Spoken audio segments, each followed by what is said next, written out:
Viewers আসসালামু আলাইকুম। চলে আসলাম আজকে আরেকটা নতুন ভিডিওতে। আজকের ভিডিওতে দেখাবো কিভাবে আপনারা আপনাদের ভিডিওতে থাম্বনেল অ্যাড করবেন। আসলে অনেক সময় অনেকে ভিডিও আপলোড করার সময় থাম্বনেল অ্যাড করতে ভুলে যায়, যেটা কিন্তু পরবর্তীতে অনেকে অ্যাড করতে পারে না। যে সমস্ত ইউটিউবের ভিডিওগুলি, লং ভিডিওগুলিতে কিন্তু আপনারা পরবর্তীতে এই থাম্বনেলগুলি কিন্তু সুন্দরভাবে অ্যাড করতে পারবেন। দেখতে পাচ্ছেন এখানে যে থাম্বনেলগুলি সেট করা আছে, এই থাম্বনেলগুলি কিন্তু এইভাবে অ্যাড করতে পারবেন। এটা কিভাবে করবেন এটা খুব সহজে আপনাদেরকে দেখাবো।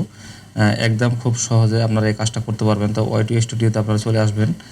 এখানে আসার পরে অবশ্যই কিন্তু আপনাদের থাম্বনেলগুলি কিন্তু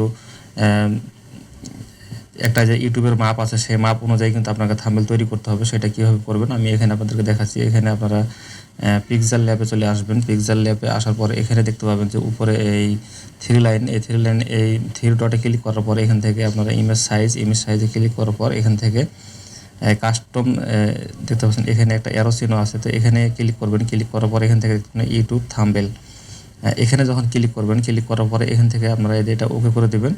এখানে দেখতে পাচ্ছেন 1080 এবং 720, এটা কিন্তু এখানে ওকে করে দিলে এটা এখানে লেখা আছে ইউটিউব থাম্বনেল। এটা একটা পারফেক্ট মাপ। তো আপনারা এভাবে কিন্তু এই কাজটা করবেন। আর এখানে এটা কিন্তু থাম্বনেলের সাইজ। আর যারা আপনারা এই শর্ট ভিডিও তৈরি করেন, শর্ট ভিডিওর ক্ষেত্রে কিন্তু অন্যরকম হবে। আপনারা কিন্তু এখান থেকে এই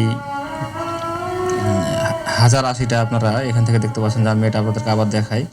এখানে দেখতে পাচ্ছেন 1080 এই পাশে দিবেন এবং 720টা এই পাশে দিবেন, তাহলে কিন্তু আপনাদের ওটা শর্ট ভিডিওর থাম্বনেল অনুযায়ী সাইজ হয়ে যাবে। তো আপনারা এভাবে থাম্বনেল তৈরি করার পরে এখান থেকে আপনারা ওয়াইটি স্টুডিওতে চলে আসবেন। এখানে আসার পরে থাম্বনেলটাকে অ্যাড করবেন। এখানে আমরা এই যে এই পেন্সিল আইকনে ক্লিক করব। পেন্সিল আইকনে ক্লিক করার পর এখান থেকে কিন্তু আমাদেরকে একটা কাজ করতে হবে।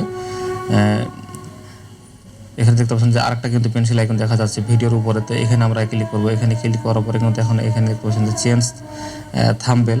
আপনার ক্ষেত্রে হয়তো এখানে অ্যাড থাম্বনেল হতে পারে, যেহেতু আমি আগে একটা সেট করেছি এখানে থাম্বনেল অ্যাড করা আছে, আমি এখানে আরেকটা থাম্বনেল অ্যাড করব এখানে। তাছাড়া কিন্তু আপনার ভিডিওটা যেরকম সেই ভিডিওর পার্ট থেকে আপনি কিন্তু এখানে 2-3টা থাম্বনেল অ্যাড করতে পারবেন। তো এখানে দেখতে পাচ্ছেন চেঞ্জ থাম্বনেল, এখন আমি ক্লিক করলাম। এখানে ক্লিক করার পর এখান থেকে আমার যেই তৈরি করে রাখা থাম্বনেলটা সেটা কিন্তু আমি এখান থেকে ক্লিক করে নিয়ে নেবো। এখানে ক্লিক করলাম, এই থাম্বনেলটা এই জায়গায় চলে আসলো। এখন জাস্ট আপনারা এখানে ডানে ক্লিক করবেন, তাহলে কিন্তু এটা ভিডিওতে সেট হয়ে যাবে এবং আগেরটা কিন্তু রিমুভ হয়ে যাবে। এখন আমাদেরকে সব কিছু শেষ হয়ে গেলে পরে আমরা জাস্ট সেভ অপশনে ক্লিক করব। এখানে ক্লিক করার পরে কিন্তু আমাদের থাম্বনেলটা একবারে পারফেক্টভাবে কিন্তু অ্যাড হয়ে যাবে ভিডিওতে। এখন দেখতে পাচ্ছেন যে আগে থাম্বনেলটা কিন্তু চেঞ্জ হয়ে গেল। চেঞ্জ হয়ে যাওয়ার পরে কিন্তু এই থাম্বনেলটা এখানে অ্যাড হয়ে গেছে।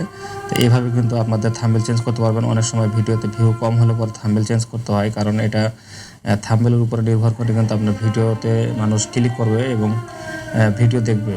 এই থাম্বনেল এবং টাইটেল এই দুইটা জিনিস কিন্তু আপনারা অবশ্যই ঠিক রাখবেন এবং দেখবেন যে আপনাদের কোন কারণে কিন্তু ভিডিওতে ভিউ হচ্ছে না। তো অবশ্যই কিন্তু সেগুলি দেখে কিন্তু আপনারা পরবর্তীতে চেঞ্জ করে আবার কিন্তু সেই ভিডিওটা এডিটিং করতে পারবেন ভিডিওটা আপলোড করার পরও। তো ভিডিওটা ভালো লাগলে অবশ্যই কিন্তু লাইক, কমেন্ট, শেয়ার করবে। অবশ্যই সাবস্ক্রাইব করতে ভুলবেন না চ্যানেলটি। তো আজকের মতো ভিডিওটা